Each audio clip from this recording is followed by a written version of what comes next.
मैं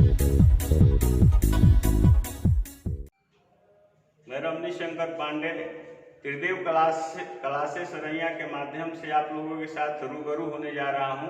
आज हम लोग भौतिकी में आवेशन का द्रव्यमान पर प्रभाव के बारे में हम लोग अध्ययन करेंगे। जैसा कि हम लोग पिछले क्लास में पढ़े हैं कि वस्तु कब आवेशित होती है और कब अनावेशित होती है। हम लोग बीच वाले चित्र में देख रहे हैं कि जब तक इलेक्ट्रॉन की संख्या प्रोटॉन की संख्या के बराबर होती है तब तक वस्तु उदासीन होती है। इस स्थिति में हम लोग मान लेते हैं कि उसका द्रव्यमान m है। अब हम लोग देखते हैं कि जब वस्तु आवेशित हो जाती है, इस स्थिति में या तो कहीं इलेक्ट्रॉन की अधिकता हो जाती है या किसी वस्तु में इलेक्ट्रॉन की कमी हो जाती है। जो वस्तु इलेक्ट्रॉन को ग्रहण कर लेती है अर्थात जिसमें इलेक्ट्रॉन की अधिकता हो जाती है वह वस्तु ऋणावेशित हो जाती है। इस स्थिति में क्या होगा भाई? तो जब इलेक्ट्रॉन कहीं जाएगा तो अपने साथ निश्चित रूप से अपने द्रव्यमान को भी लेकर के जाएगा। भले ही वो द्रव्यमान बहुत छोटा है परंतु फिर भी उसके द्रव्यमान में कुछ ना कुछ वहां वृद्धि वो करेगा। तो द्रव्यमान में वृद्धि हमको निकालना होगा कि द्रव्यमान में वृद्धि क्या होगा।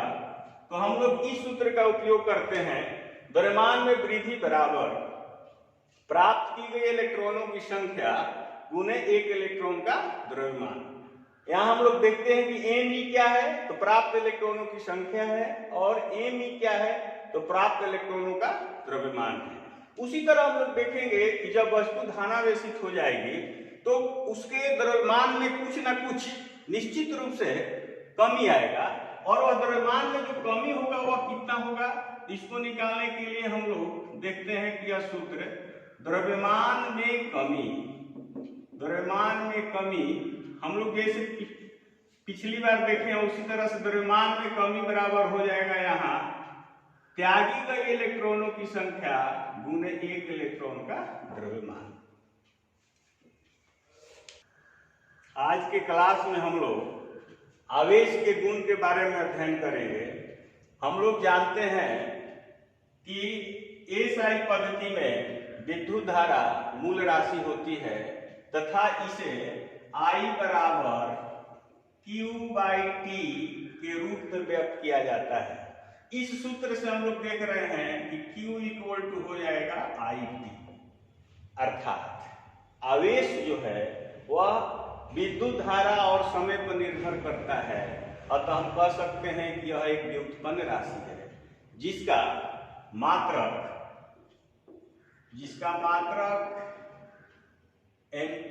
एम्पियर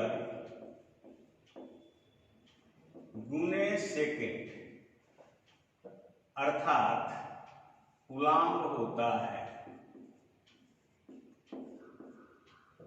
इसे C द्वारा सूचित करते हैं। इसी प्रकार Q का विमीय सूत्र, आवेश का विमीय सूत्र I के लिए A और समय के लिए T होगा। हम जानते हैं कि कूलाम्ब एक बड़ा मात्रक है अतः आवेश के छोटे मात्रकों का हम लोग उपयोग करते हैं और वह छोटा मात्रक होता है वह कूलम, माइक्रो कूलम और nano coulomb. 1 micro coulomb equal to 10⁻⁻6 coulomb और 1 nano coulomb equal to 10⁻⁹ coulomb. अर्थात हम जब न्यूमेरिकल बनाने लगते हैं तो इसकी सहायता हम लोग लेते हैं। दूसरा गुण हम लोग देखते हैं कि आवेश जो होता है वह अदिश राशि होता है।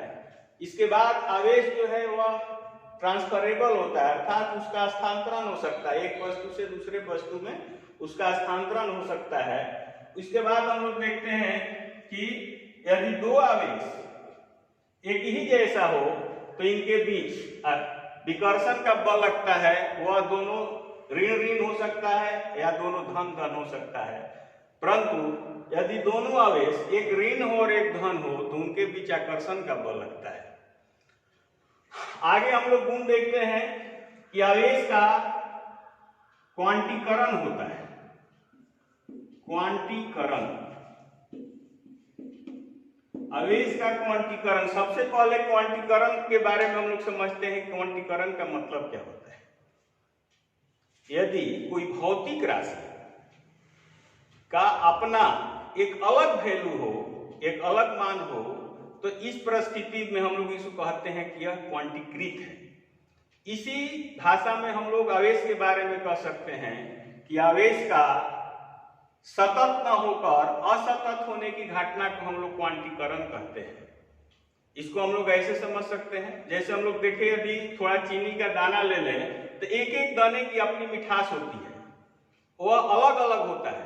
परंतु यदि उस पूरे दाना को हम लोग पानी में घुला दें तो वह पानी भी मीठा हो जाता है, लेकिन उस पानी में उस एक दाने का मिठास निकालना मुश्किल होता है। अर्थात वहां जो होता है मिठास वह लगातार होता है, सतत होता है। इस स्थिति में वह क्वांटीकृत नहीं है, लेकिन जब वह ठोस में है तब तक वह क्वांटीकृत है। इसमें आगे हम लोग क्वांटीकरण में देखते हैं, एक साइंटिस्ट है मिल्कन, उनका एक एक्सपेरिमेंट है मिल्कन वायर ड्रॉप। उसके द्वारा उन्होंने बताया कि जो सबसे न्यूनतम संभव आवेश है वह इलेक्ट्रॉन पर होता है -e और प्रोटॉन पर होता है +e। अतः यह E जो है इसको हम लोग मूल आवेश कहते हैं। इसका वैल्यू E का 1.6 × 10⁻⁻19 कूलम उन्होंने बताया। क्वांटीकरण के माध्यम से हम लोग देखते हैं कि क्वांटीकरण के अनुसार यदि कोई वस्तु आवेशित होती है तो उस पर आवेश कितना होगा। तो आवेशित वस्तु का आवेश Q इक्वल टू होता है A ± Ne,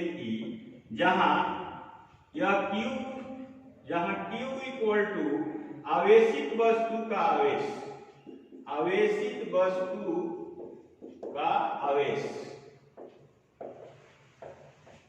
A equal to पूर्णांक अर्थात 1 2 3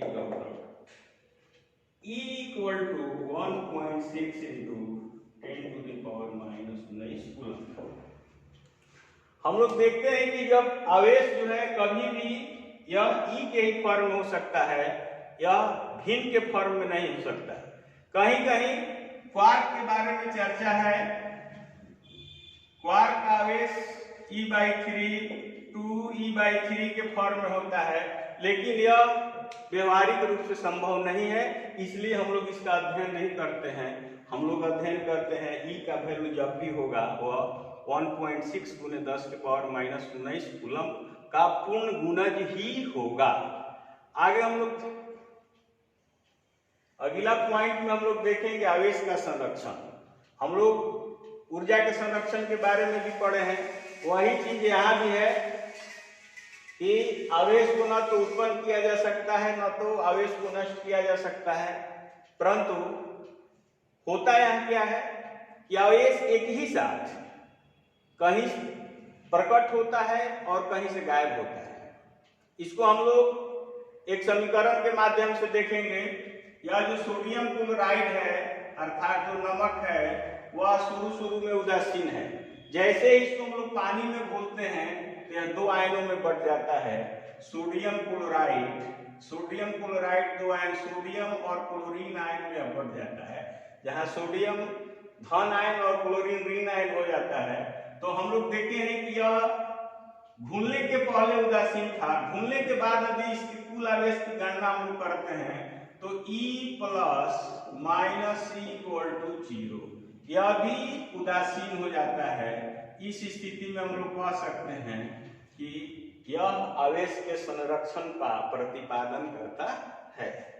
अगला पॉइंट हम लोग देखेंगे कि यदि आवेश स्थिर अवस्था में है अर्थात V इसका 0 है, इस स्थिति में यह 2 तरह का विद्युत क्षेत्र उत्पन्न करता है। एक विद्युत क्षेत्र यहाँ पर केवल विद्युत क्षेत्र उत्पन्न होता है जब यही आवेश समान वेग से गतिशील होता है अर्थात त्वरित नहीं होता है, अर्थात A का मान 0 होता है, तो यह दोनों क्षेत्र उत्पन्न करता है। विद्युत क्षेत्र भी उत्पन्न करता है और चुंबकीय क्षेत्र भी उत्पन्न करता है। यदि यही आवेश त्वरित होता है, त्वरण के साथ गतिशील होता है, तो इस स्थिति में यह विद्युत क्षेत्र चुंबकीय क्षेत्र के साथ साथ विद्युत ऊर्जा विद्युत चुंबकीय तरंग के रूप में उत्पन्न करता है।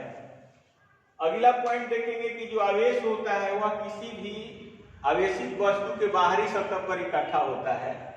अगला पॉइंट हम लोग देखेंगे कि आवेश का जो घनत्व सिग्मा होता है वह किसी वस्तु के वक्रता त्रिज्या के व्युत्क्रमानुपाती होता है, अर्थात जहां पर यह तीक्ष्ण होता है वहां पर आवेश का घनत्व अधिकतम होता है, अतः उसी बिंदु से यह ज्यादा से ज्यादा लीक भी करता है